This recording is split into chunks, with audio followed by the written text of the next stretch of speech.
Hey, welcome everybody. Thanks for coming. While people are getting set up, what I'd like to ask you to do is if you could rename yourself and identify if you are a community worker, a CWG. Also, if you are from some of our agency partners, that you also put that on your name.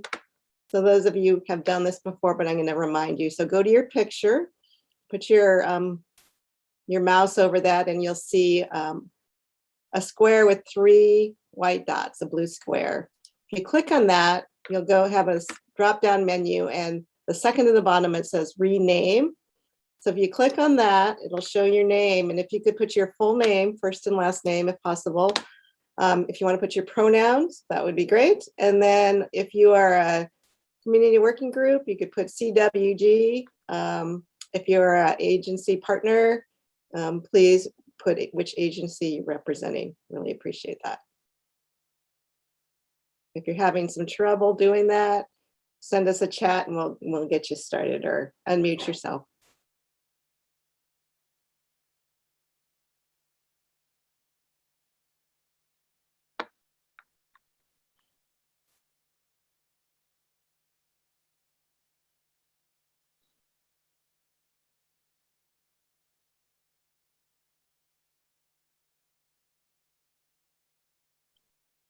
See someone who is iPhone 2. Let's see. Oh, Alex. Can you rename yourself, Alex? Are you having some trouble doing that, or we'll just know? This looks completely different on your phone. Well, yeah, I don't think I've used it on the phone. Andrew, do you have a kind of want to do a little help in the chat? Or says also Cecilia says it looks different on your phone. One sec.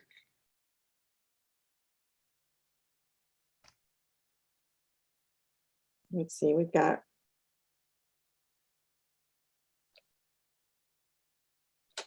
I'm looking for everybody. I see Randy Parker. Would you mind renaming yourself? I see your name. I think we've got most everybody else. Dale, Scott, Cecilia, if you're having trouble, that's okay. So sorry, I missed what, because I got on the wrong. What am I supposed to do? This is Randy. So for those getting myself? started, if you could rename yourself, if you are a community working group member, if you can rename, go up to your, float your mouse over your picture. Okay, but I'm with C-Tran. Okay, that would be great, Randy. If you could put that would be great. Go over, how do I do that? Okay, so put your mouse over your picture and you'll see a blue square in the upper right-hand corner with 3 dots. I do not see me. Let me go back here. Ah. You see that? And then click on it, and then the second to the bottom, after you do, the drop-down says rename. Got it. Thank you. And then you want me to put C-Tran or something there? That would be great. Thanks, Randy. Thank you. Anyone else? Everybody got set up here? If you're having trouble, send us a chat. You want to make sure you're all set up.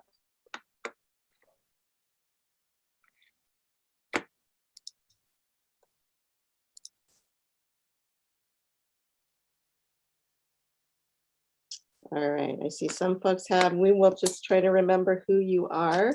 Some of those that are having a little trouble renaming yourself. Remember, iPhone 2 is Alex. Hopefully we can get you there in our talking. Okay, and then we got Cecilia. So I think we'll get started. Thanks everybody for your patience. My name is Anita Yap. I'm your facilitator.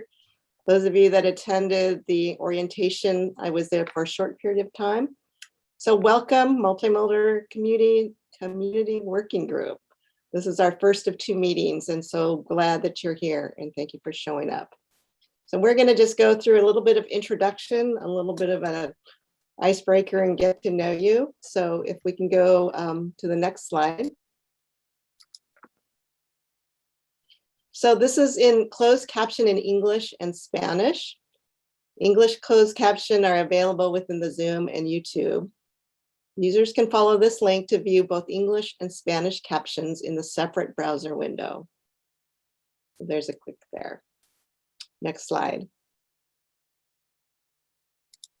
So to access closed captions, at the bottom middle of your screen, you should see a menu of options.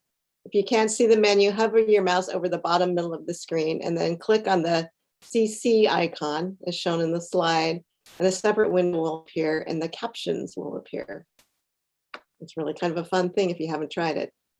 Next slide. So Zoom participation, we do have ASL interpretation available. So joining by audio or by phone or computer, but not both. So you should mute at least one. We encourage participants to turn your video on. It'd be great to see you. If you join by phone, dial *9 to raise your hand. And after invited to speak, dial, you don't really dial, you push a button, *6 to unmute yourself. Keep your audio on mute when not speaking. And if you have technical difficulties, please use the Zoom chat feature or call this number, 360-329-6744.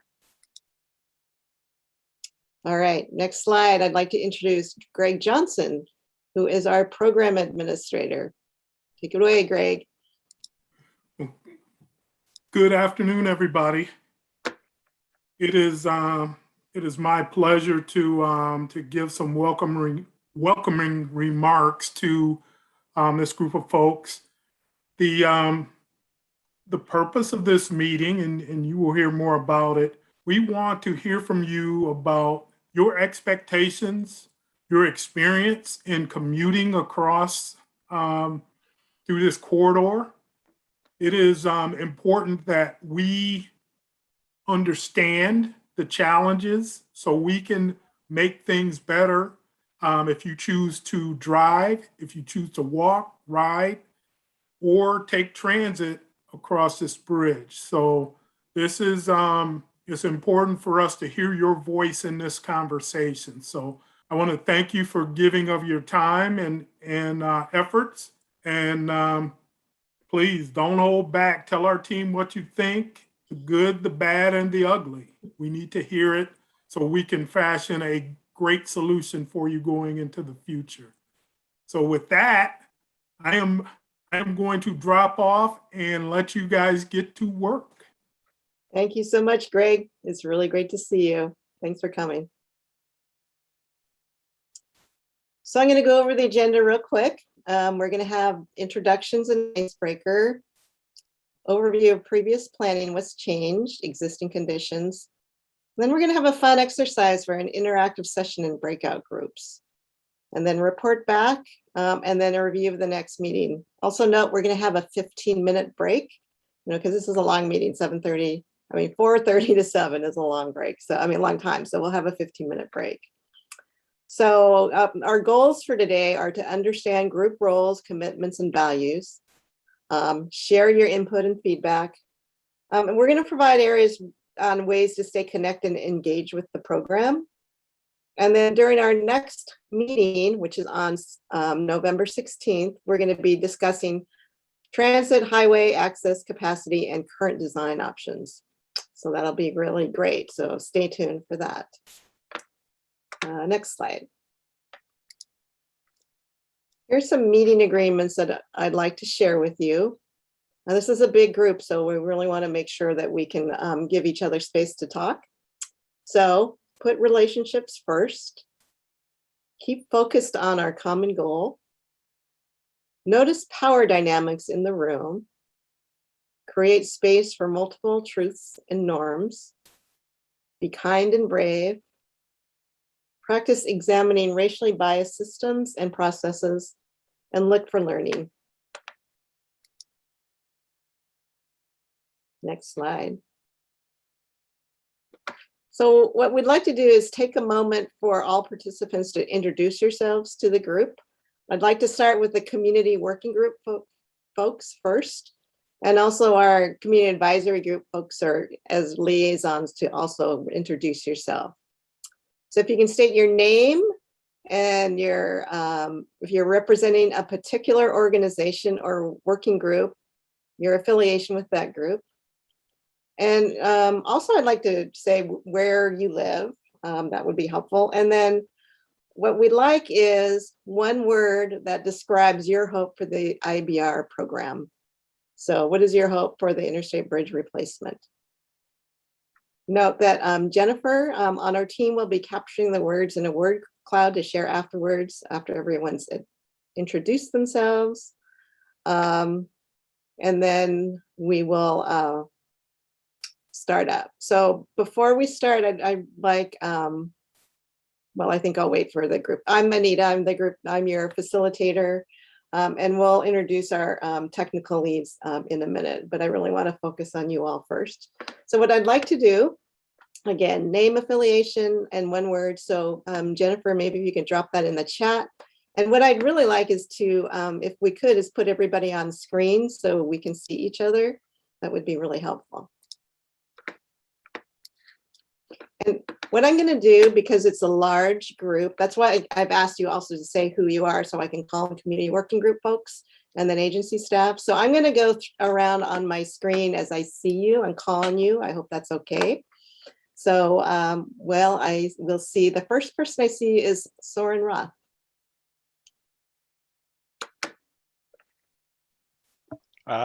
Good afternoon. Yeah, my name is Sr500. I live in downtown in the Hauk neighborhood of Vancouver. Supposed to give you a word for the word cloud? Yeah, what's your one hope for the Interstate Bridge replacement? Light rail. Thank you, Soren. Yep. Okay, Roger Haslett.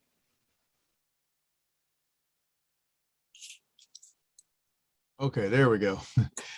Roger Haslett. I live in Hazeldale. I commute to Swan Island every day. So it's a short commute just across the Interstate Bridge. I'm with the CWG group. And my one word would probably be safety. Thank you, Roger. Dane Hobbs. Hello, Dane. Hi, I'm Dane Hobbs. I live up in the exit 5, 99th Street area up north on I-5. I commute to Swan Island as well. And my one word is funded. Good one. Thanks, Dane. Next, I see Dale Mans.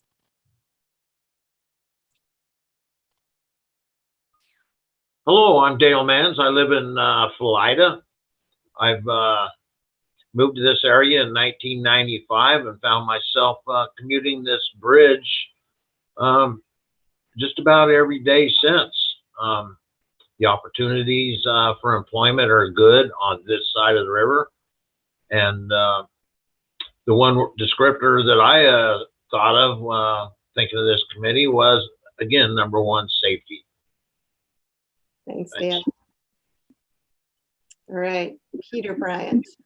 Hi, Peter.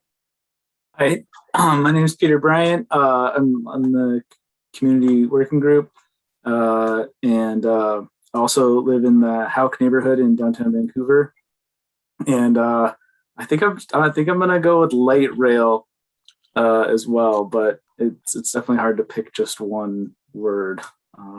Safe biking, I don't know. It's not really. I was trying to figure out a word for safe biking facilities, but there's no one word to capture that. So I think you can use that. 2 words is good. Okay. Yeah. Light rail is good too. So whatever. Thank you, Peter. Alex, you got your name. Great. I'm glad that worked. You're next. Hello, my name is Alejandro Alejano.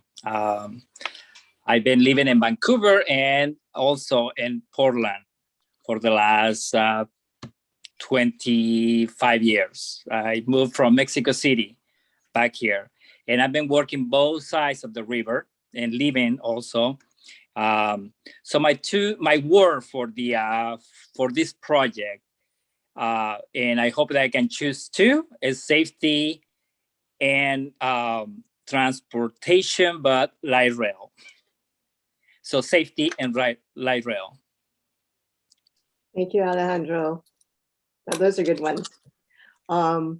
Next I have on here Michaela Williams. Welcome. Hi, everyone. My name is Michaela Williams. I am a member of the Community Advisory Group, as well as this community working group. I'm a relatively new commuter on the I-5 corridor. I graduated from college in 2019 and started working out in Tigard. And so I commute from East Vancouver to Tigard. And if I could describe the bridge in one word, it would also be safety. I think that that's a really big theme amongst most members of the community, but that would be my word. Thank you, Michaela. Next, I see Stephen Koch. Hello, Stephen Koch, Washugo. I was late for this meeting because I was stuck in traffic. Because Alex got 2 words, I want light rail and funded. I think we can allow that. Thank you, Stephen. Next, I have Marie Dodds. Hello, everyone. My name is Marie Dodds. I'm with AAA Oregon. I represent about 750,000 drivers in Oregon. And my hope for the bridge is that it actually gets built this time. Thank you, Marie. Welcome. So I have Christine Petty. Hi, my name is Christine Petty. I live in Houck and I commute to Beaverton. I think my one word for the bridge would be accessibility for basically any kind of transportation, light rail, bicycle. Like I want it to be accessible to any kind of transportation. Thank you, Christine. See, last on my list, next one is Victor Cesar. Hello. Hello, I'm Victor Caesar. I live in the Kenton neighborhood and commute over into Vancouver for work, so the reverse commute. And I'm also on the CAG and I represent TriMet. But I don't work at TriMet, I'm just a community rep for TriMet.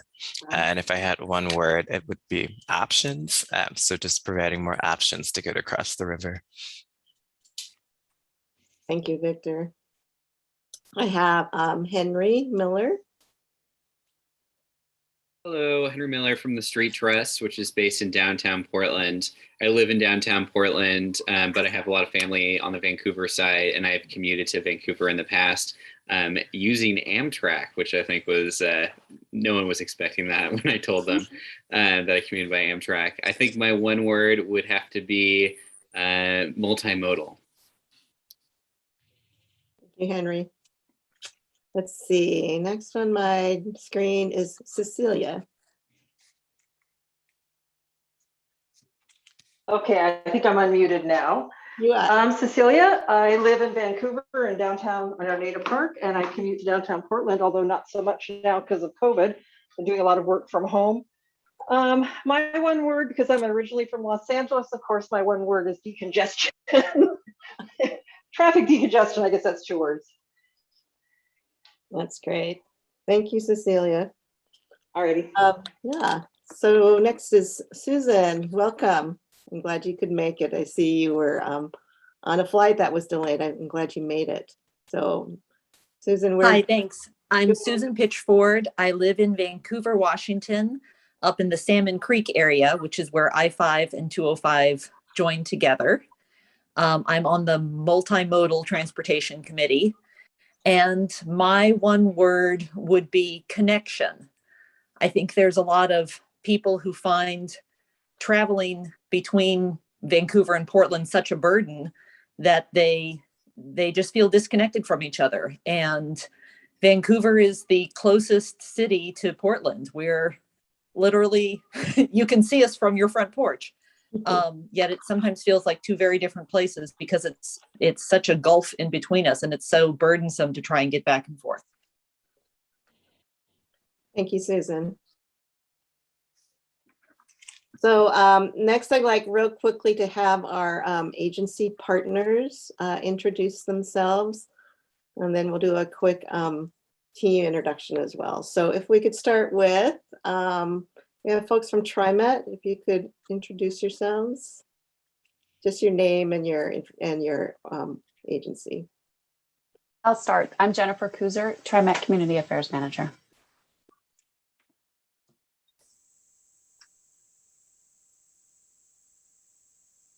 Mike, I think you're on mute if you're talking. There you go. How's that? Better. I got it. Okay. Hi, I'm Mike Corrente. I'm with TriMet. I'm a project manager for the Engineering, Construction, and Planning Group. Thank you to TriMet for representing. So how about CTRAN? Go ahead, Vicki. Hi, I'm Randy Parker. I'm the BRT and Regional Planning Project Manager from CTRAN. Thanks, Randy. And I'm Scott Patterson, Chief Capital Projects and Planning Officer at CTRAN.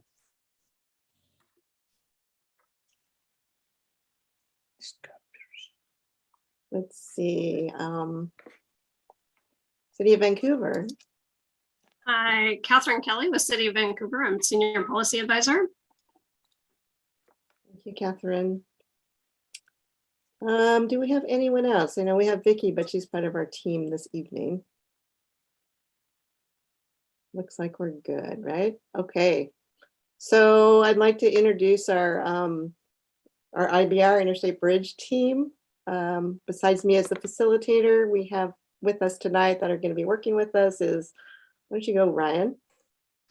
Hello, I'm Ryan LaPresse. I'm the Transportation Planning Manager for the program. Thank you. Vicki? Hi, I'm Vicki Smith. Good evening, and I am the transit lead on the program. Thank you. And I loved hearing all those light rail words, or just transit in general. Great. So is Brad here? I don't think I see him on here. All right, we will move on. So thank you, everybody. I really like to know one word was hard. So those of you that like to stretch to 2 words or more was fine. So Jennifer, do you want to share kind of the word cloud to see what's trending there with everybody? Light rail safety funded are the big ones. That's great. All right, it's really good to know. So we want to go to the next slide here is the community working group framework. So just as you know, you received this during your orientation. We have a framework for the IBR community working groups. There's 4 of them: Active Transportation, Downtown Vancouver, Hayden Island Marine Drive, and you all, the Multimodal Commuter Group. The CAG or CAG members of the Community Advisory Group are on the Multimodal Group are Victor and Michaela. So these folks are going to continue to advocate for multimodal and are on the Community Advisory Group. So make sure you keep them in mind as we're moving along. So next slide. Again, we've talked about the role of the community working group.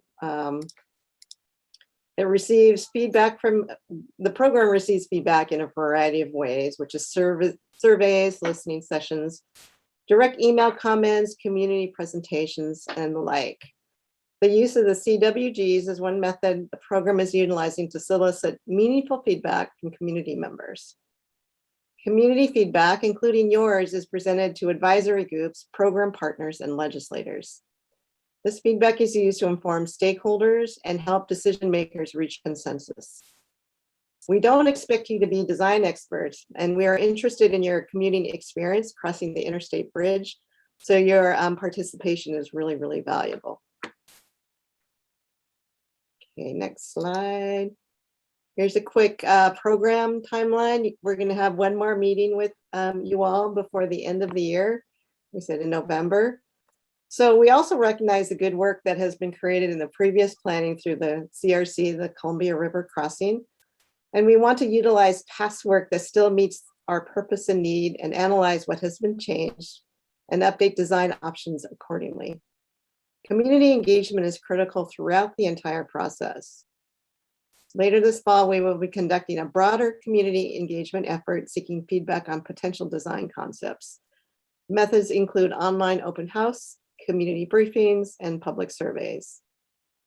Community input, including yours, will be shared again with our partners and stakeholders and will help develop the IVR solution in early 2022. So next, I would like to hand this over to Ryan. He's going to give a short presentation and some information about previous planning, what's changed, and existing conditions. Thank you, Anita. Yeah, I'll jump in here. So next slide. So what has changed since previous planning? So changes since 2013. We now have bus rapid transit in Vancouver, the Vine. There's a 4th lane Vine that's currently currently in process, and there's some other ones that are being studied, such as other routes. There's bus on I-5 shoulder in Vancouver. There's ramp meters on more than just SR14. There was an SR14 ramp meter during previous planning. There's other ramp meters kind of accessing the freeway, so that's a new change. And there's some changes in existing development that have occurred since 2013. So design assumptions that we're looking at, including through this process, are replacing the Interstate Bridge to the west side of the existing bridge, a shared use path that will be used by active transportation, all modes on the I-5 bridge, high capacity transit connection between Vancouver and Portland, replacing the North Portland Harbor I-5 bridge that's between Hayden Island and Marine Drive. That's the bridge there that we're talking about. Local access bridge between North Portland and Hayden Island, and a local pedestrian and bicycle improvements will be included in the program. Some of the community values and priorities we've heard through the process over the last 6 months or so has been access and mobility. Multimodal transportation solution is important. Safety, just like we heard in our word cloud as kind of the introduction today, and equity and climate. Next slide. So we sent out a survey to all of our members here. We got some feedback and responses. Some of them kind of range. This one had about 18. So we kind of asked for origins and destinations from our community working group.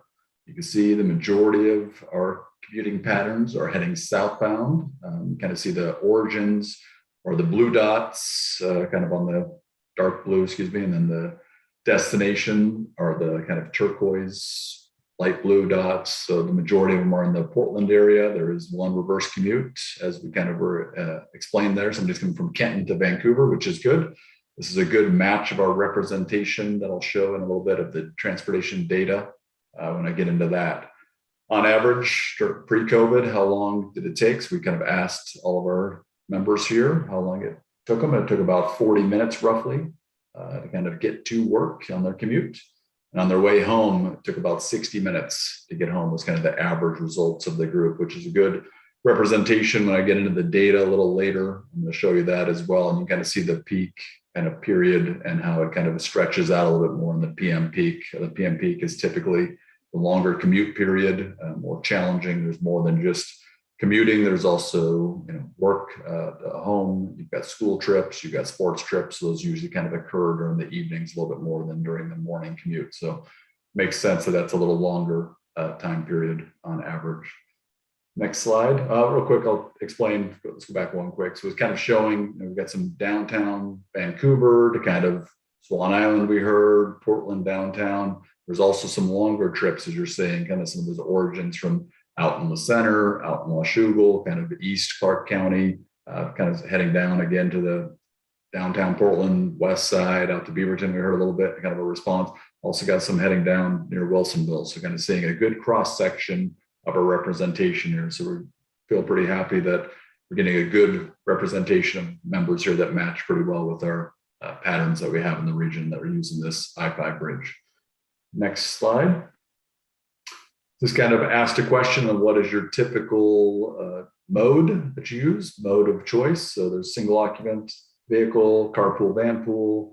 Some people drive their truck. So it looks like they're kind of commuting across the bridge for work purposes, motorcycle, public transit, and then active transportation. So these represent a pretty good range. You'll see when I get into the data a little later, majority is here kind of showing single occupant or carpool, vanpool, and motorcycle, but you do have transit, represented, which is good, as well as active transportation representation, about 10% for each of those, 10 to 15% kind of our cross section of our community working group members here. Next slide. On average, how many trips do you take across the bridge was another question we wanted to kind of get a understanding of. And again, majority, over half, are doing at least multiple or one trip per day.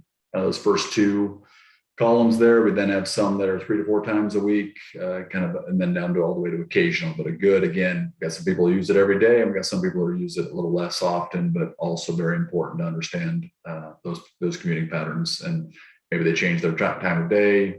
So it's good to ask when we get into the breakout sessions a little later, as Anita was mentioning. We'll be asking kind of what's been working, what could be better and stuff. So we wanted to make sure we're getting a good representation. So next slide. What is your average length of your commute was another question we were interested in. Again, this kind of relates back to that origins and destinations. You can see about half or 15 miles or less. And then we have some longer trips out there. We saw some Washougal all the way to Beaverton. We saw some north of the I-5, I-205 split. We saw some going all the way down to Wilsonville. So the bridge is used by longer trips. You've got the regional trips as well as kind of the local commuter trips. So this is good, again, to kind of see the range of what we've got in our group here tonight. Next slide. So this gets to kind of what time do you start your commute? So this is kind of has the time of day, when do you start? And we'll get into the data a little later. The majority of people are kind of leaving for their commute in the AM peak period between 6 and 9 a.m. And you've got a few that are kind of on the shoulder hours that they can make those, make that be their starting time and work around their trips. So majority, again, are during the AM peak, which is typically 6 to 9 a.m. in the morning. And we go to the next slide is kind of what time do you start your commute home?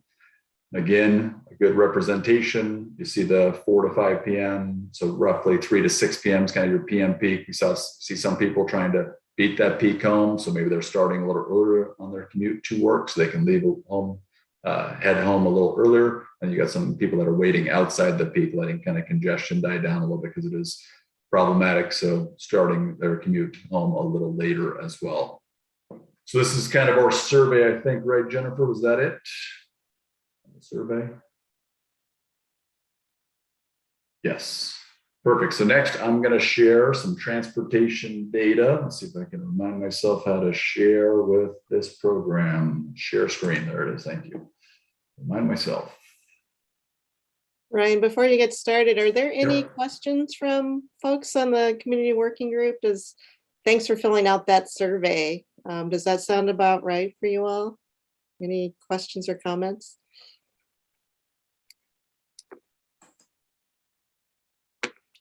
Nope, I think they're waiting for the good stuff, Ryan. All right, I will slide over to start presenting this. So I think this was sent out correct in advance.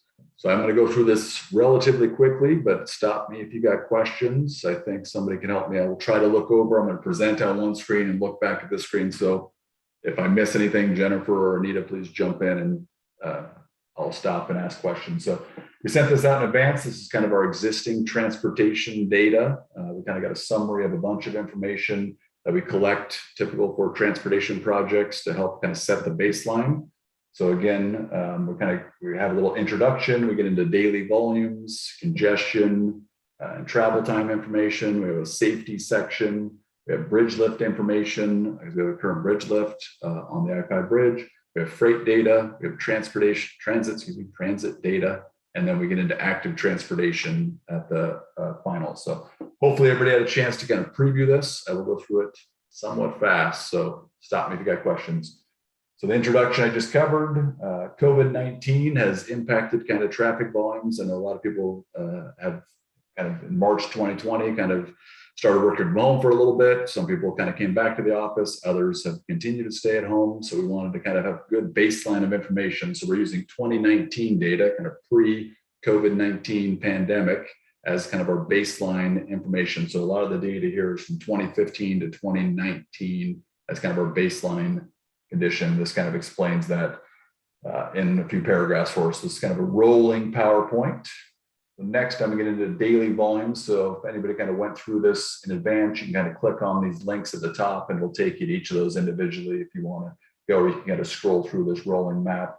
So next, I'm gonna get into 24-hour daily volumes that we have. These are all modes, and then I'll get into individual modes here in a minute. So ODOT and WashDOT have 24-hour counters that collect information 365 days, 24 hours a day, 7 days a week at these 4 locations kind of in our program area or just outside of our program area. So we're going to go through information at the Interstate Bridge, Glenn Jackson Bridge, because it's important to understand how the 2 river crossings are working, Sr500 kind of near that area, and then this station down near, it's called Minnesota Station. It's down near Rosa Parks interchange on I-5. So this information shows us kind of historical growth rates for the volumes over the last 14 or 15 years from 2005 to 2019, kind of from previous planning was done in the kind of 2005 to 2009 timeframe. So we had volumes of about 130,000. We're kind of growing up to about 100, almost 140,000 at the Interstate Bridge. This data is a little kind of shows the growth rates about, we're constrained at the I-5 bridge, got a lot of congestion for multiple hours a day, which I'll show you in a few minutes on other slides. So only growing about 0.3% per year over those last 15 years. Glenn Jackson Bridge, a little more growth. It's kind of gone from about 145 up to about 165,000. Growing about 1% per year over that time frame. You see the dip in the middle. This occurred as well at the Interstate Bridge, but this was kind of during the recession from 2007 to 2010-11 time frame, where the volumes and kind of went down a little bit during the recession, we recall in the early 2000s. Next, I'll show you the Sr500 station. This has grown from about 120,000 up to about 144,000, or about 1% per year on an annual basis. And then the final station is kind of Minnesota. Again, it's near the Rosa Parks. Pretty constrained. It's kind of got a lot of congestion through most of the day there, which I'll show you on some slides. And I'm sure you guys are experiencing it. And so that's actually got a little bit negative growth rate. It's kind of staying right in that same general area. So not much growth occurring just due to the congestion that's occurring there. Next, I'm going to zoom in on the Interstate Bridge. So this is kind of showing Interstate Bridge on the left here, Glenn Jackson Bridge on the right, showing each of the volumes both by directions. You got northbound versus southbound. Do want to point out one difference on these slides is this is showing average weekday traffic, which is typically Tuesday, Wednesday, Thursday. So these numbers are slightly different than the numbers above, which included Mondays as well. So it's Monday through Thursday. So we take out holidays in this. Is typical standard practice. You focus on that's this typical day versus a Friday or a weekend's not a typical day. So you're focusing on your average weekday traffic, which is Tuesday, Wednesday, Thursday. We've got 143,000 on I-5 with roughly a 50-50 split northbound and southbound. This kind of explains that story on the side here of what days are included. So just kind of explaining that story. And then on the Glenn Jackson Bridge, we're up to 170,000 with roughly 85,000 in each direction on a daily basis. Any questions before I slide down? Okay, I'll keep going. So this is again showing kind of an average weekday volumes comparing 2019 on the right-hand side versus 2005, which is the previous planning on the left-hand side. We have, again, these are the volumes, 143,000 on I-5, almost 170,000 on I-205 in comparison to what they were in 2005 timeframe. Next, I'm going to get down into breaking the vehicle trips down by mode. So we've got general purpose freight and transit. These are vehicles. So of that 143,000, almost 130,000 of those are vehicles. We've got freight trips, about 14,000 freight trips. And then these are the actual buses. We've got transit buses of 260 buses crossing the bridge.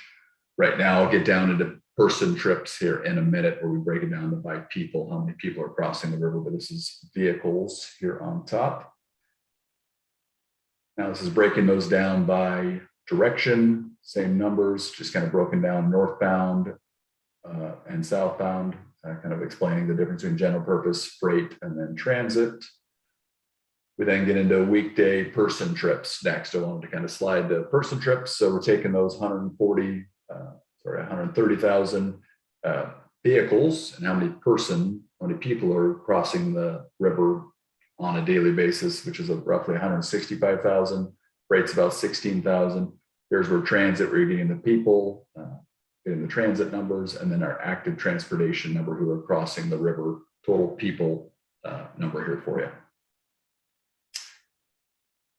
So we get down into bi-direction, same thing by mode and bi-direction, so kind of showing northbound and southbound, and you'll see kind of roughly 50-50 for the most part. You get a little bit more, some people kind of drive around. This is just showing the Interstate Bridge, Glen Jackson Bridge is similar, has a little bit more distribution as well. And then I'll explain this transit piece a little later, why the number isn't completely 50-50. There's some bus routes that go both directions on I-5, and there's some other ones that go kind of on I-5 and I-205, taking advantage of the I-5 HOV lane in the PM peak versus other ones just go on I-205. So I'll show that information a little bit later down below, and it's explained kind of here in the description on the left.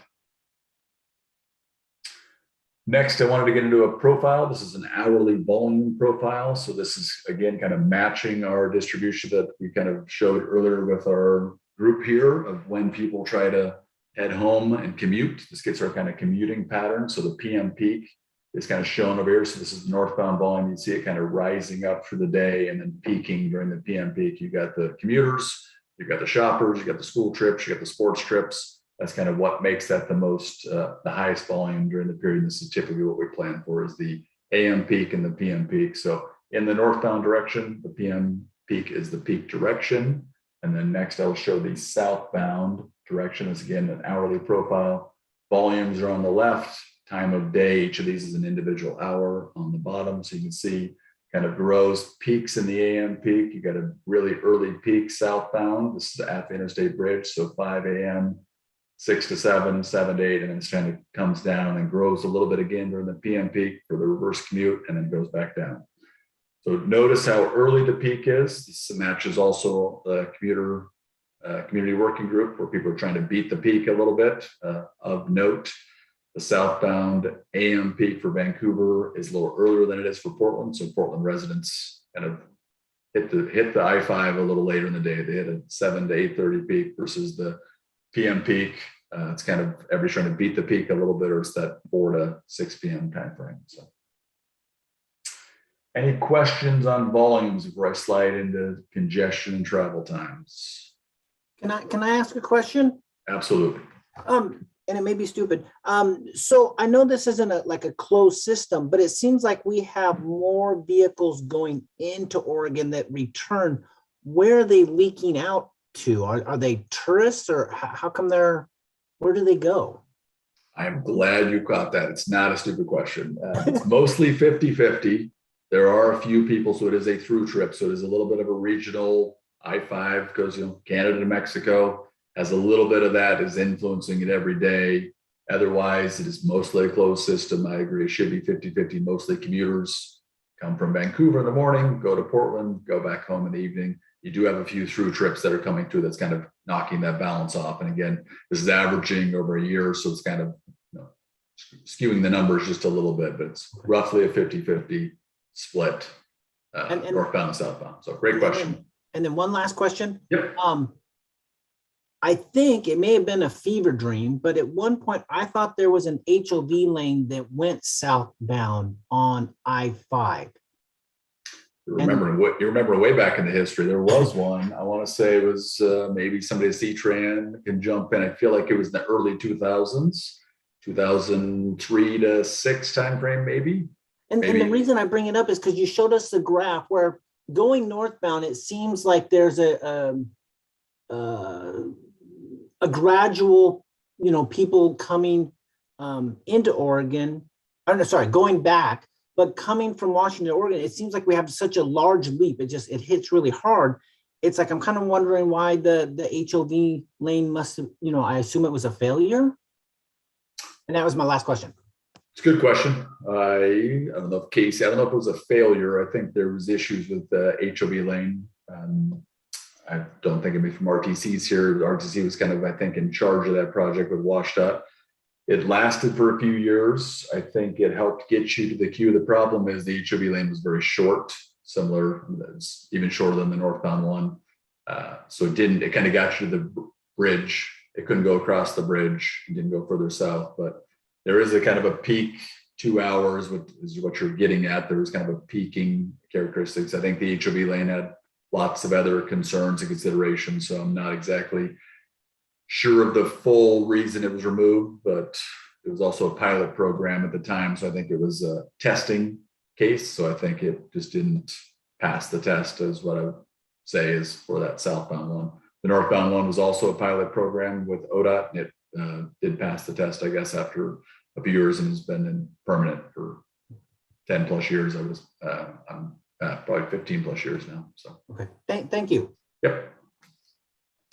Any other questions, Anita? Let's see any. Okay.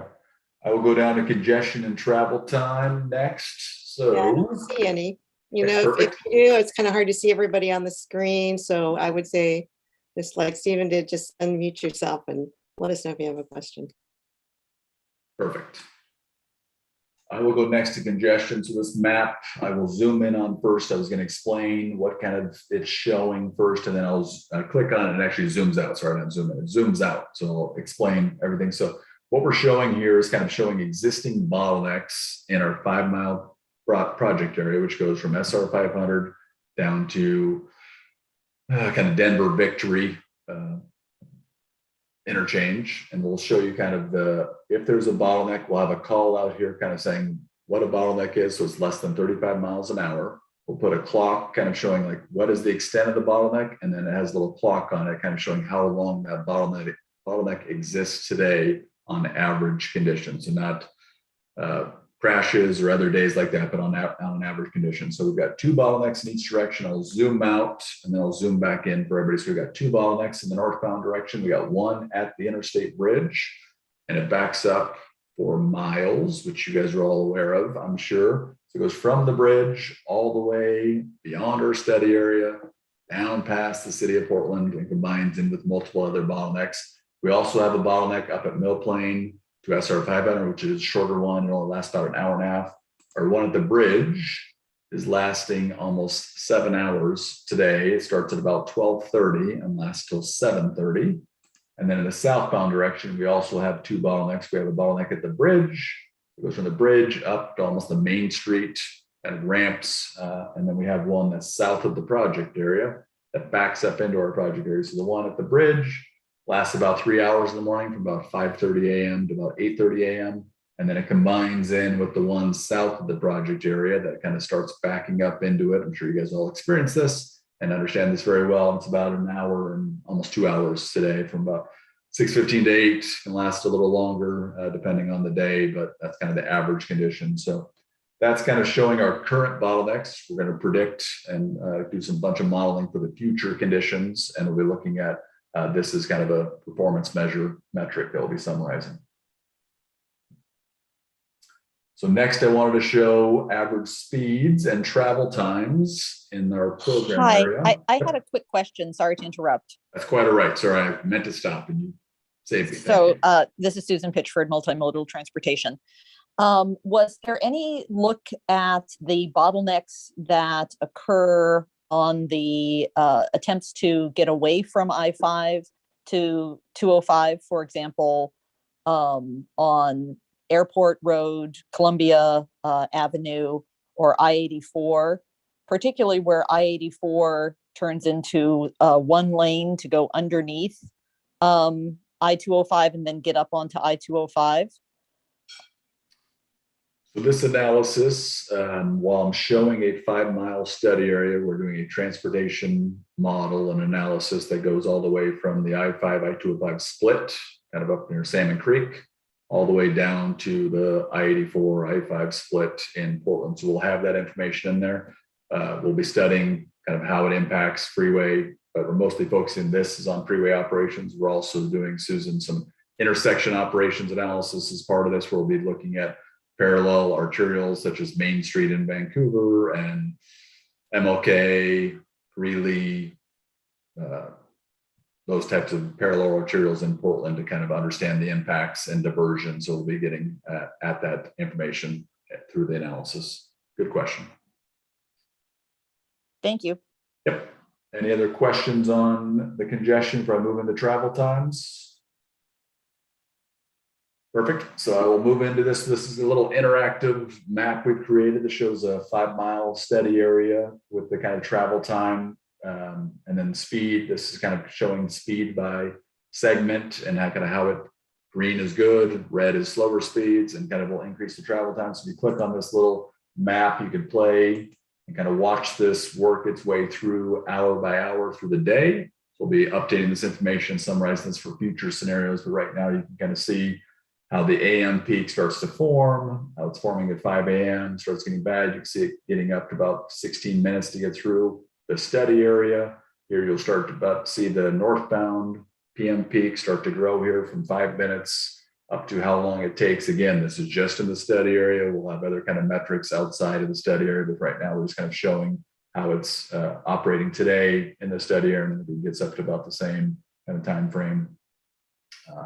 And seeing where the bottlenecks are at. So this is just kind of an interactive tool that you can kind of click through and work your way through and see kind of what time it forms. This matches the congestion plots. So any questions on that? I'll move on to safety. Not seeing any. Perfect. All right. So safety, we summarized all the crashes over a 5-year period from 2015 to 2019 and put it in our little GIS platform. You can see all the crashes by type. We then slide down into the I-5 corridor. If you slide down, we had about 1,800 crashes over our 5-year period. We've got them by type, summarized along our system. We've also, as you just saw, have them for their off systems. So this is kind of all DMV records. Summarizing by type there. We then get into the fatal and serious collisions. We had 7 fatalities over those 5 years, 17 severe type A crashes, and then we kind of roll them down to different severity levels based off of WASH.and ODOT standards. We then get into crashes by type and over the years. So you can see we roughly had about 350 crashes per year over this 5-year period. These are reported crashes. So this is what's in the database. Summarize them by type again. So mainline had about 1,250 ramps, and intersections with ramp terminals had the other 500 or so crashes over those 5 years. As you can see from the color coding, the majority of them are rear end, which is this kind of blue. I'll get to another graphic here down below that's a little bit easier to see, but roughly 350 crashes on average per year. Wanted to show you crashes by hour next and by type. So again, similar to the hourly profile, you see how the crashes are kind of occurring more during the AM peak and more during the PM peak, more volume on the freeway, more substandard features, all those kind of combining to more collisions. And again, summarized by type. So you can kind of see the trends of rear end versus side swipe versus, all the different types that we've got summarized down there. We have all this information in matrices, so we can kind of dive into the details. Next, we get into crash severity. Majority of the crashes, 65%, are property damage only. So that's less than $1,500 kind of in damage, just kind of impacting just the vehicle mostly. But then you kind of see someone getting up to possible injury, minor injury, all the way up to the serious injury and fatality over this 5-year period. So I wanted to again get into the details with you guys here. So kind of setting our baseline information. And then here's the crashes by type. The majority of the crashes are rear end, with 55% as the leader, side swipe 20%, fixed object about 16%. So these numbers, these types are starting at the top of the rear end and working your way around the circle if you're interested in looking at that afterwards. Next, any questions on safety before I go under bridge lift? Trying to make sure I make it, Anita, on time. I think I might. Ryan, you have about 15 minutes or more, so. Perfect. Any questions on the crashes from anybody? A lot of data, I know, but we get into a lot of data. I have a question. Alex Arellano here. Perfect. Yeah, Alex. Okay. Well, I'm just looking at your of the graphics. In my personal experience, I think that I have seen more crashes than ever in the last 5 to 6 years between, Vancouver and Portland on the north side. on the I-5 bridge and along those areas.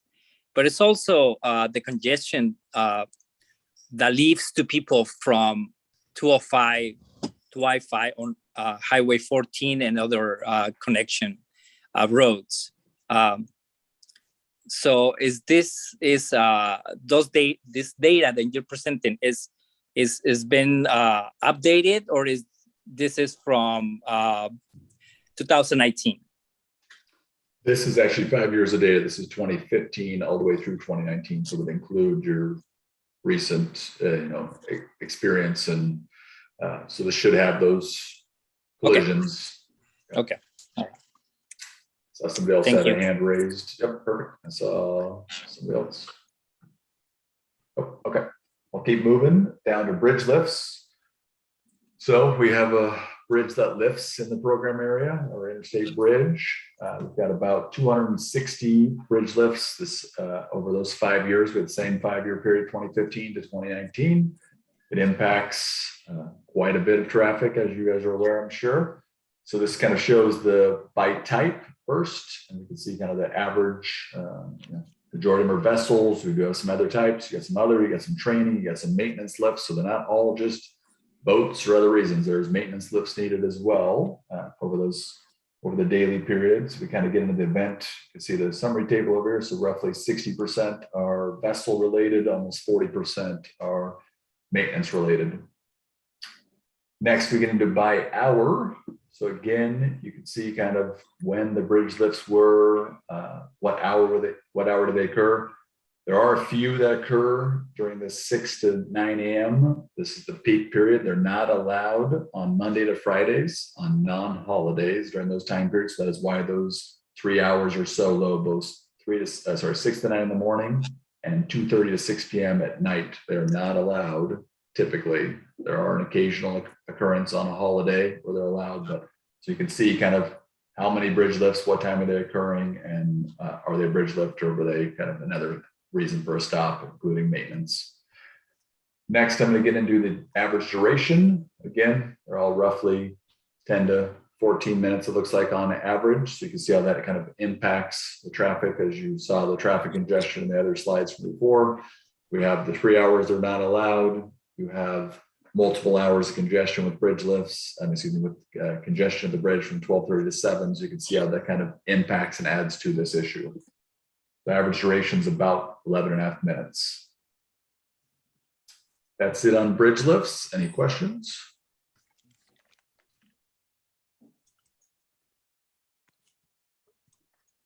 All right, I'll move on to freight data.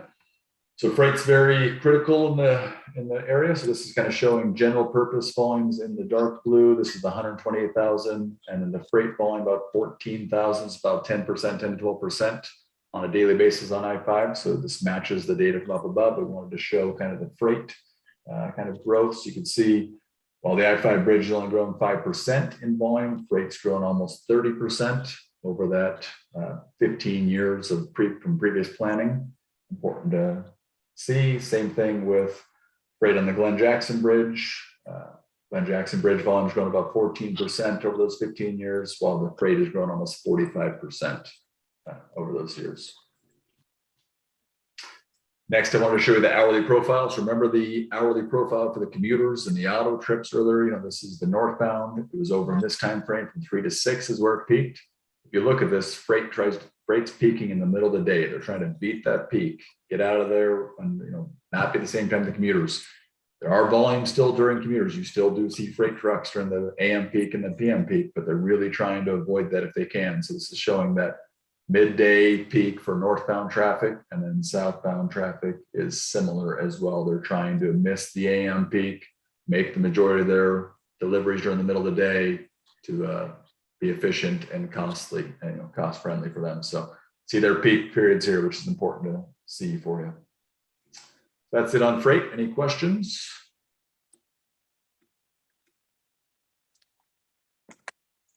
Okay, I'll get into the next two, the last two, transit and then active transportation. So transit, I will cover next. So this shows the regional transit network.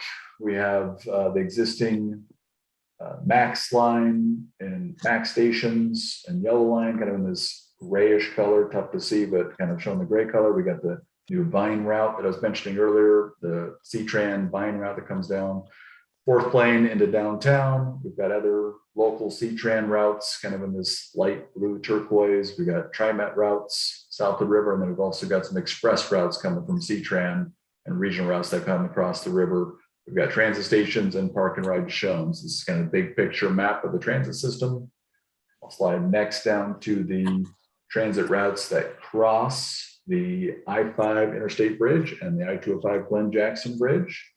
So we've got 3 regional routes that are this kind of dark blue. One comes across I-5, the other 2 come across the I-205 bridge. And then we've got 7 express routes listed here. And each of these kind of show their duration, kind of when they're running, and then what is their peak period frequency, as well as off-peak frequency. So it's kind of this route here, 105 is a 15-minute frequency, and then the off-peak is 45 minutes. And again, this is for 2019. Some of this could be changing now. So there's some changes in system occurring, but we want to make sure we're consistent with when the data was collected. So this is looking back to 2019. So important to note, there are the 3 regional routes and the 7 express routes. 5 of those express routes go on I-5 in both directions. 2 of the routes go southbound on I-205 of the express routes and come back northbound on I-5. They're taking advantage of that HOV lane. So this was getting at those difference in volumes earlier for the northbound versus southbound transit numbers. So just a note. Next, we'll go down to transit facilities, kind of zooming in. This is a zoom in of the plot I showed you, up 2 plots that kind of were showing the bigger regional. This is a zoom in of the smaller near our study area, same map, just zoomed in. There's our weekly transit ridership across the bridge by route. Again, showing I-5 Express versus I-5 Regional on the left here in this graphic, and then I-205 Express versus I-205 Regional on the right. So again, it's got the time of day and what routes they over here kind of shows which direction they're going. I-205 southbound, I-5 northbound, for example, express routes 164. So information for you and for the team to be using when developing potential solutions. Next, we're going to park and ride locations. This showing all the park and rides kind of north of the river in Clark County, and a few in Portland, Multnomah County, that have some survey information where some users from Clark County are using them. So that's why they're kind of on the map. Next, I'll show you kind of the lot size and utilization. So the larger the pie or larger the circle is the larger number of stalls. And then utilization is a color coded. For dark blue is it's more heavily utilized versus light blue is lighter utilization. So you can zoom in on this information later. You can see some of the larger park and ride lots up at Salmon Creek, 99th Street, Fisher's Landing, and then we've got a few kind of just south of the project, or sorry, in the project area on I-5, kind of showing your Expo Center, Delta Park, and then this one at Park Rose is important for us to see. So we'll show you that.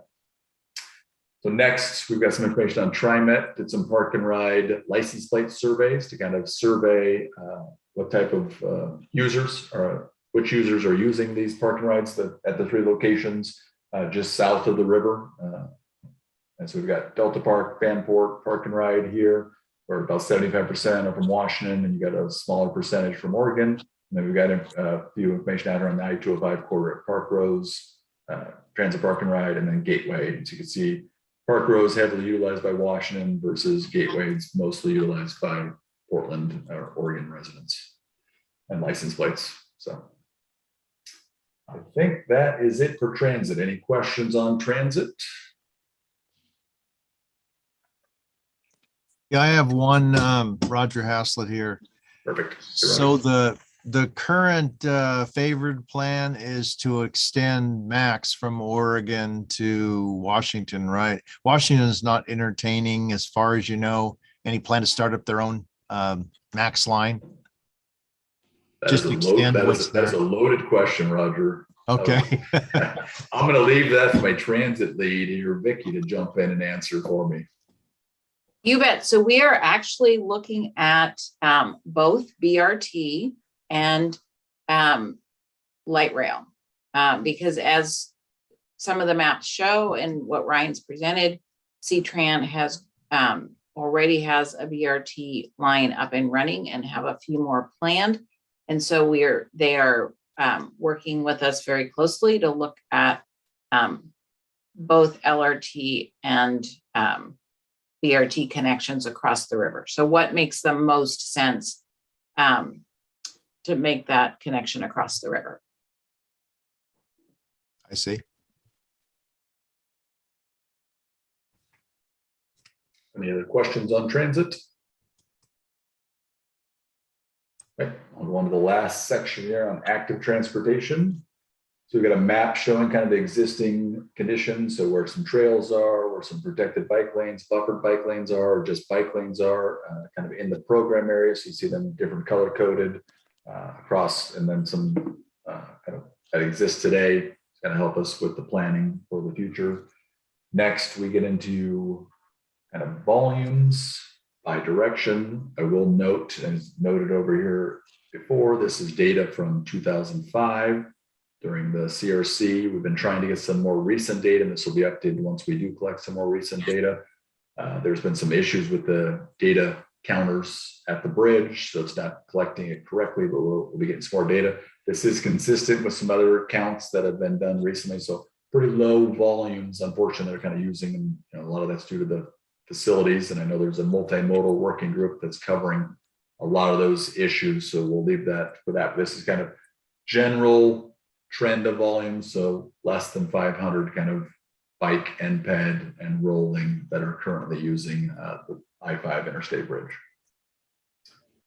Next, we get into some counts. This is some regional counts. We'll be collecting some additional counts to supplement this. We're doing a lot of intersection counts, and at those intersections, we'll be collecting both vehicle, freight, as well as active transportation counts. There's some counts shown here that are kind of some other sources, not really on the bridge, but other locations. You kind of see there's one at the bridge. It's kind of estimated to be roughly around 500, 600. There's some other spots on the 40-mile trail, some other spots in the region near our study area that wanted to ask historical counts. So we're using that to support the design option development process. And then the last thing here we'll be using a lot of that information, as well as some other kind of big data sources that kind of gets into cell phone usage and potential for trips, combined with the Metro and RTC regional demand models at kind of predicting future ability to make those shorter trips through active transportation. So this is what this is getting at. It's pretty tech heavy with showing potential for trips. So we'll be working with our team to develop kind of potential, how many people could use those modes if there was a system. So we'll be working with that and kind of supporting the process as well. So I think that's it for me, Anita. If there's any questions. I had a question about the map for the showing the trail across Hayden Island. It shows that it goes straight through, but it's really pretty circuitous on Hayden Island. And I guess I just want to make sure that the complexity of that crossing is acknowledged, I guess. It's a very good point, Peter. Sorry, we made this look way easier and better than it is. I agree with you completely. So we will clean this up to show the circuity and difficulty. And we've also got some others. So as part of the active transportation team, they're looking at gaps in the system and other things, and they'll be covering that for sure. So thank you for that point. That is, we did sugarcoat that. That is not that straight of a route for sure. So perfect. Thank you. Any other questions? Steve Goff, I have a question. Yep. Go ahead, Stephen. You may have covered it, but I missed it. The overall intent of this design package, when it's done, how far into the future is it intended to address the predicted loads? In other words, because we know that a lot of times these things are outdated before we get them built. So how far forward are we trying to plan this? Great question, Stephen. We are looking at 2045 is our future design year. So future volume forecasting will be 2045. Okay, thank you. Yep. David and Ryan. Anyone else with some questions? I heard somebody. I was curious if, just how good then, a lot of this information is based off of data that has been collected. I'm kind of curious about your predictive capabilities. If you're able to change something and then see like, what do you expect to happen with that one change or handful of changes? Good question, Dane. We will. Yes, I was not expecting that question. That's a good one. We do future forecasting. We use the Metro and RTC travel demand model. I didn't really want to get into it today, but we can come back maybe with a brief intro. We use kind of land use assumptions, population employment assumptions that are planned for each of those areas, and it model predicts future volumes by mode, and then we kind of use the traffic operations tools to supplement that to kind of see how it impacts different roadways, different networks, different transit outputs, stuff like that. So we'll be doing all that when we get into design options. So great question. So all of this today has really been a baselining of what has happened, what is out there today, and then we use those tools to predict the future kind of process. And we can maybe provide a quick story map like this that kind of explains that in a few steps for you next time or next meeting. And it looks like Henry, you have a hand up. Go ahead. Yeah, I'm curious about the analysis of active transportation options in the area. It feels like the analysis should extend further south just because that's where most of the housing is. And I'm not curious whether that's a plan to do.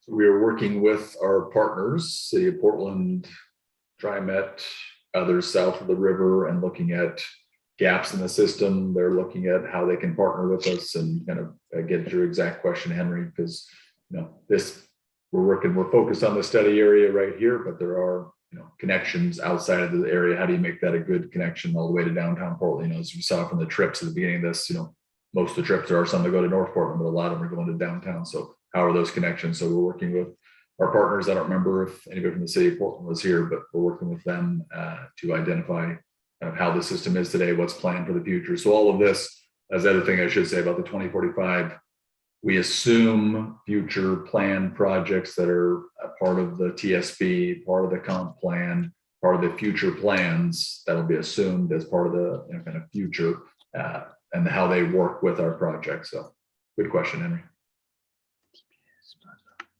I have a question about the active transportation assumptions as well. I'm Christine Petty. I'm with Hauk. So it seems like the count for like the active commuters seems super low to me, but like, I don't look at the data, and I'm just wondering if you guys have talked to any of like the bike clubs, like Vancouver Bike Club or any of the bike clubs in Portland about like how they use the bridge. Yes, and yes. Yeah, Christine, I can just say also we have an active transportation working group that we're facilitating. And so there's a lot of bike groups in Clark County and also Portland that are advising. So, and you're welcome if you really are interested to come to the next meeting. So. Okay, thank you. Any other questions? These are great. Anything else, Anita? I'm sorry, I'm a little late. That's all right. And we want to make sure y'all have some time to ask these questions. Anything else before we move on?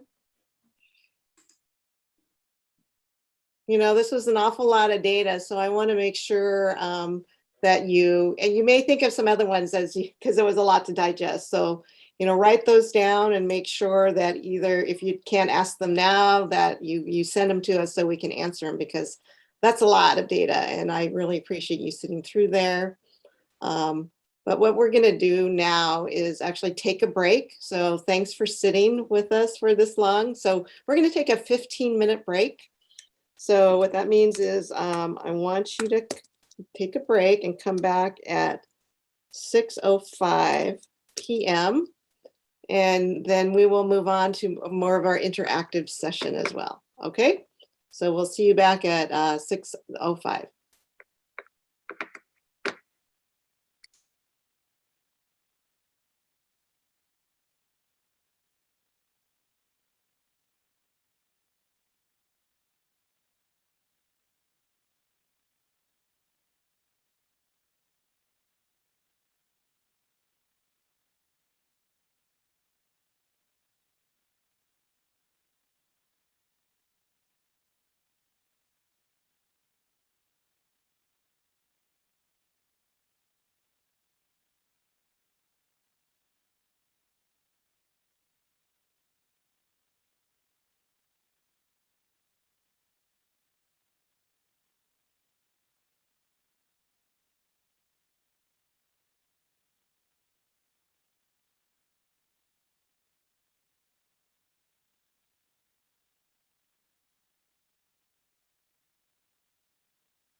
Okay, folks, we've got about another minute and a half or so. So if you've got your sound waiting for me to call you back, get your last snack and drink of water and other bio breaks, come on back. There's my timer there. So if you, just to know that you're back, if you could turn your camera on, let me know that you're back. It'd be great to see you all.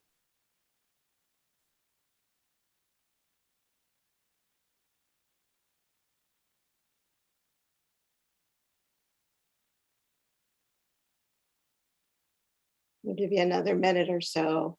Welcome back, everyone. Hope you got something to eat and drink and get that blood moving. And we have just less than an hour left in this meeting, but we're going to want to hear from you. So we're going to do some breakout groups. So looks like most people are coming back. So what we're going to do is we're going to break you into 2 groups, and this will be really fun. It's an interactive mapping exercise as well. So we're going to do this live with you in the breakout group. So Kayla and Jennifer are going to be running that. I'll have Brian in one room and Vicki in the other, and then Katie and I will be in each of the group to kind of help run this. So these are the questions. So maybe Jennifer, you pop those in the chat so people can see those in the breakout groups when we get in there. What we want to know is what works well for you and why do you travel the way you do now? And then what doesn't work and how could it be better? But first, we're going to start when we get into the groups, we're going to have you each go around and talk about what is your start and end on your origin and destination travel. So start and end where you start your morning and then end your commute for the day. And then we're going to want to know your mode. So I know some of you use multiple modes. So we're going to map that and then we're going to have some conversation. So any questions before we start breaking out into our groups? Doesn't look like it. All right, so check your chat for the questions, and then Andrew will be breaking us out in groups. So I think you'll get. Actually, this is Steve Goff. I do have a quick question, if that's all right. Yeah, Steve, go ahead. So between COVID and commuting from home and stuff, are we responding to how if we're not traveling now, how we used to when we were driving, or what do you want? Yeah, that's a great question. I would do pre-COVID, especially if that is what you anticipate to go back to. But if you're going to permanently work from home, which I hear that a lot of folks are, or some hybrid approach, at least in the foreseeable future. And it's a really great discussion item. Thanks, Katie. Yeah, well, we can bring it up in your breakout room. Okay, we'll thank talk you. about it there. Thanks, Steve.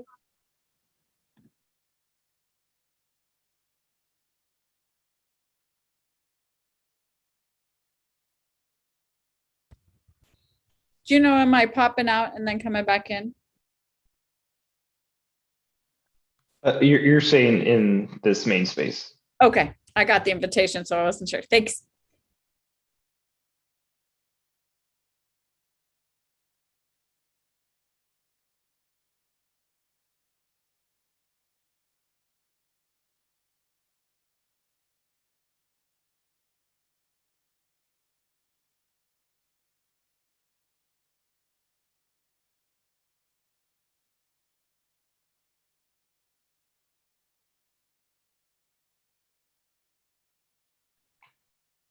Susan, are you there? Yes, Susan is here. Let's see, it looks like you were kicked out of a breakout room, so I'll get you back in. Okay, thanks. I will put you in breakout room number 2, and let me know, do you see on the bottom of your screen an invitation? Invitation to join? Yes. Doing that. Thank you.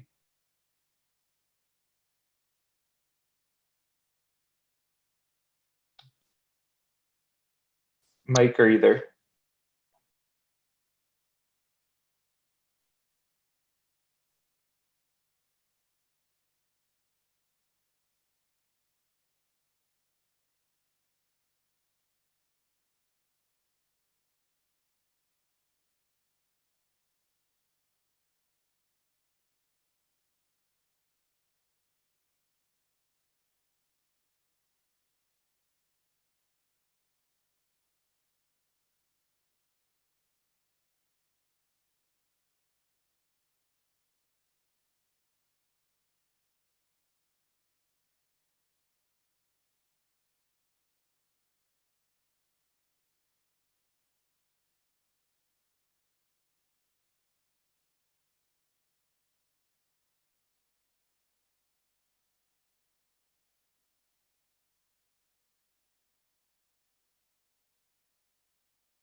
Looks like most of us are back.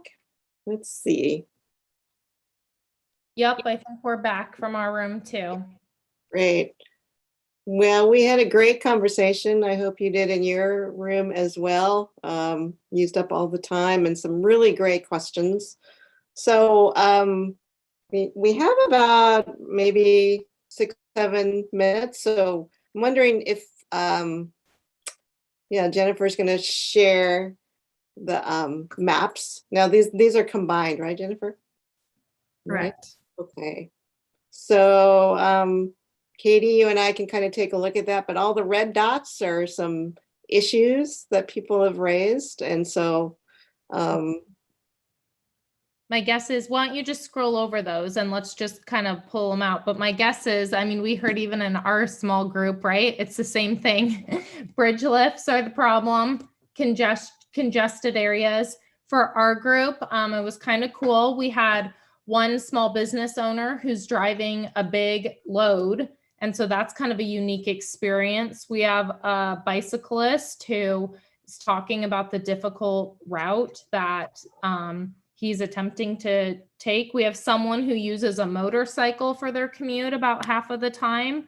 And then we also had a reverse commuter in our group. And so those were some of the more unusual patterns or facts within our commute makeup. But I think a lot of these, and let's just click on them, whoever's, I don't know if that's Jennifer, read some of them out. Yeah, so of course, right, and maybe we can zoom in, I'm thinking, because the ones right over the river are probably going to talk the most about the bridge lift, right? That was a common theme. And then we just had people call out the congestion spots that were most difficult for them. We had a lot of talk about a desire for an enhanced transit option and what that might look like for people. Most people did mention a desire for a light rail by name, and really the need for, it would have to be a 1-seat ride for it to be something that they were interested in. What else, Ryan? I think you got the majority of it. Those are the main issues if you're just covering issues right now versus what worked well. We'll cover it all. What worked well? I think some of the ATMS stuff was highlighted. I think some of the transit pieces on, you know, it worked for pieces, but other times it didn't work. But, you know, kind of LRT or express bus kind of service hours was good information to find out about that could help change the options. But then a lot of it was congestion, as you pointed out, you know, downstream congestion of the bridge lifts, safety. So that's our summary, I think.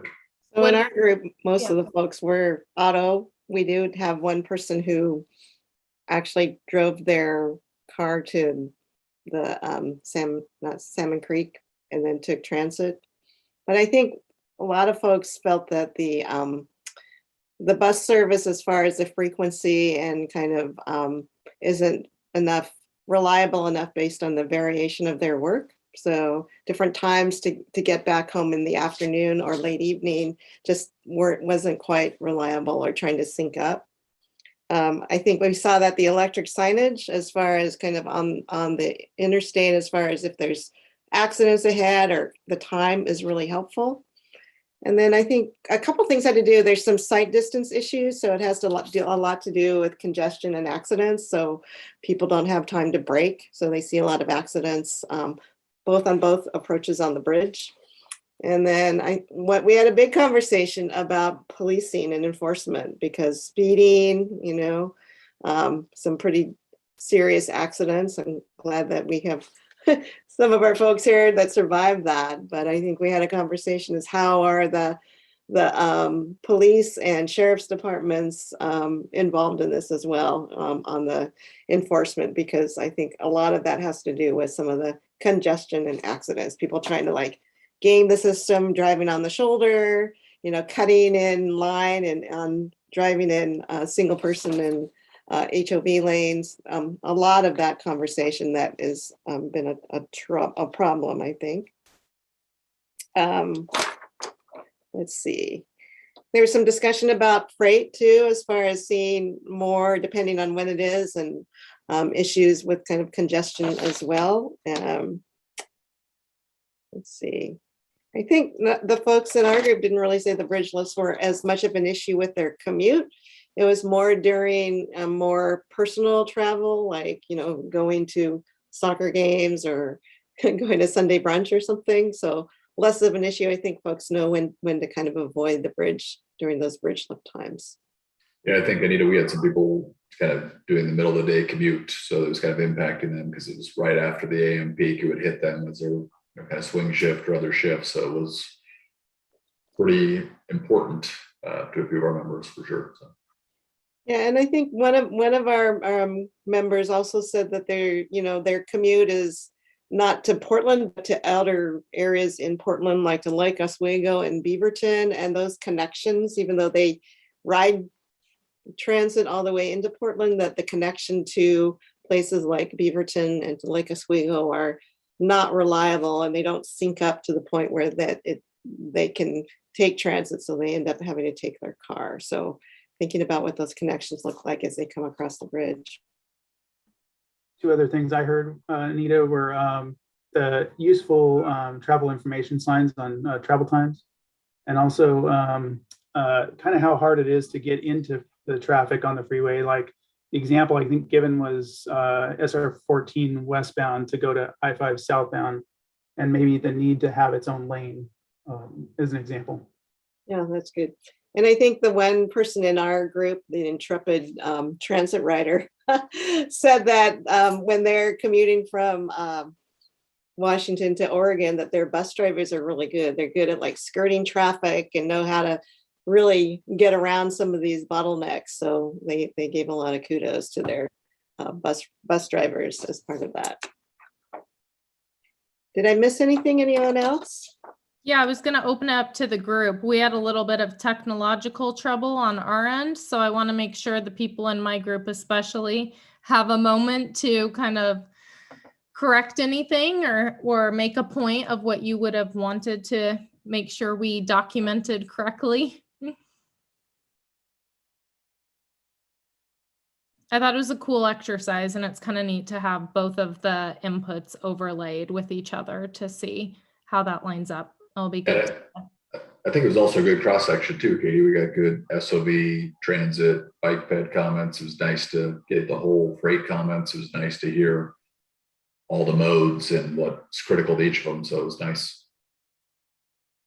I didn't mention one thing I'd like to mention, and that was, of course, I'm an electrician and construction electrician. I work at the shipyards now, but 5 years ago, I was still on the road, and I'd go to the shop in Portland, and then I'd go to, back across the bridge and go to Kalama and Ridgefield, which are still kind of booming construction wise. So there really is nothing set up.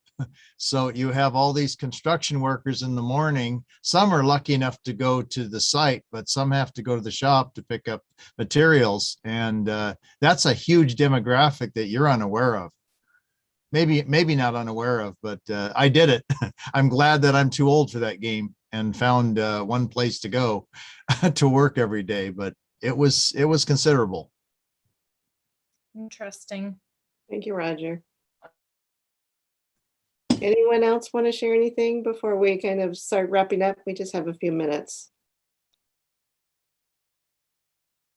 I do want to give kudos in particular to Stephen in our group, who had been doing this commute for how long? 30 years or so. He mentioned that he's retiring. So trying to get from where he's getting from in Washington to Lake Oswego and Beaverton. And he even shared that he actually turned jobs down because he couldn't get there in a timely manner. So really, I think not only the bottleneck at the bridge, but just also the transit connections have been really a big challenge. So thanks for sharing that. So Jennifer, you want to share the last few slides? So I'm going to share just quick additional engagement opportunities. There's a equity advisory group meeting on the 18th. Executive steering group meeting on the 21st. The community advisory group meetings on the 14th of November, and your two members here, Victor and Michaela, are on that. So if you're interested to attend that. And then we've also got opportunities with social media. You can sign up for the newsletter. There's the link. And also questions or other things you'd like to share, you can send it to the info at. And then our meeting recording and materials are at this link here, interstatebridge.org, community working groups. And we have more information at the program information library. So again, our next meeting, last meeting is November 16th from 4:30 to 7:30. And we will have some transit highway access capacity and current design options. So again, we really want to make sure you can make it. This is important feedback we want to hear. I also want to thank you all for coming and spending this time and really sharing the challenges and also thinking of opportunities for how the interstate bridge replacement is going to make this a better place. So is that the last slide? Yeah, thank you. So I just want to say thanks again. Really, really appreciate your feedback. And then while this community working group is only going to have one more meeting, we really want you to stay engaged and involved. So please let us know if you have any other questions or giving feedback as well. All right. I think with that, we'll end our meeting. So thank you very much. And we'll see you next month. Take care, everybody. Yep. Thanks, folks. Thank you. Thank you. Thanks. Good night. Bye.